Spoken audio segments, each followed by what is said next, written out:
Next customer, the complainer. Meron dito yung parang pagpasok pa lang talaga ng tindahan. Lahat na napansin, yung kalat, may agyo. Hindi ko gusto yung mukha mo. Hindi naman po ako model dito, mami. Sila yung mga complainer. Grabe talaga to.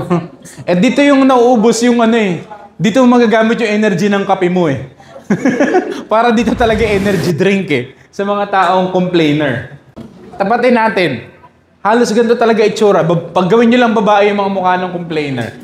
Alam nyo na agad eh. Walang pleasant na magko-complain. Na ba asawa ko ganyan, ganyan. Tapos magre-reklamo. Ma'am, naiintindihan ko. May karapatan po kayo magreklamo. Pag ganito, sir naman, isa-isa lang pahirap.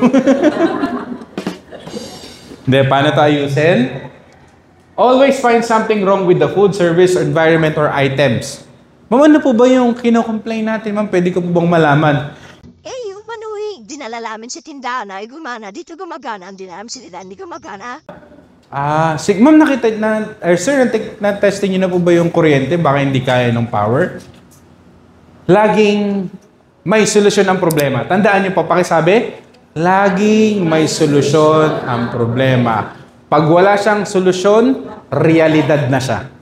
So pag hindi ko na siya kayang paayos, realidad na siya. Tama? Lahat po ng problema, parang padlock yan. Laging may susi. Pag walang susi ang kandado, hindi na siya kandado. Tama? Basura na lang siya, paperweight na lang siya.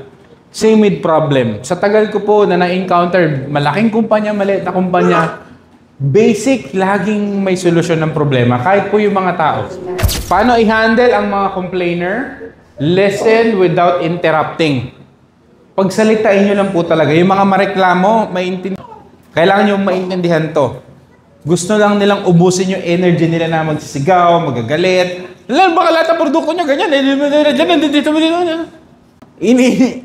Hinahanapan ko na lang na hindi ko i-absorb. Kasi tandaan nyo po, kapag nasabihan kayo ng hindi ko na-filterin, ang tanga mo, ang bobo mo, huwag nyong i-absorb. Hindi kayo yon, opinion nila sa inyo yon. Pag in-absorb nyo yon, opinion nyo na yun sa sarili ninyo. I always say this, nag-motivate din ako ng mga basketball player, mga team. Hindi mahalaga kung ano sasabihin ng ibang tao sa inyo. Nagiging mahalaga yan pag sinabi mo na sa sarili mo. Tanga ka ba? Hindi coach. O bakit ka naniniwala sinasabi ng mga nanonood sa'yo na tanga ka? Bakit ka naniniwala sa opinion nila? Opinion nila yon. Malay mo masakit lang yung nakalipas nila kaya nila nasasabi yun. Hindi kayo yun. Naniniwala ko ang mga tanga, ang mga bobo, yung mga ayaw magbago. Kayo nagtatrabaho eh. Nagtatrabaho tayo, may ginagawa tayo para umunlad. Hindi tayo yun. So if ever man they say something negative about you, it's not you, it's them. Patagusin nyo lang. Ako po, kinokontrol ko talaga yung sitwasyon sa paano kaya papasayahin. Alam mo, galit na yung tao. Iniisip ko lang, nililipat ko yung nunal niya, ganun, sa mata niya. Ganun talaga. Ako lang yun, huwag niyo akong gayahin. Pero para lang kayo huwag madala sa sitwasyon. Thursday, buddy.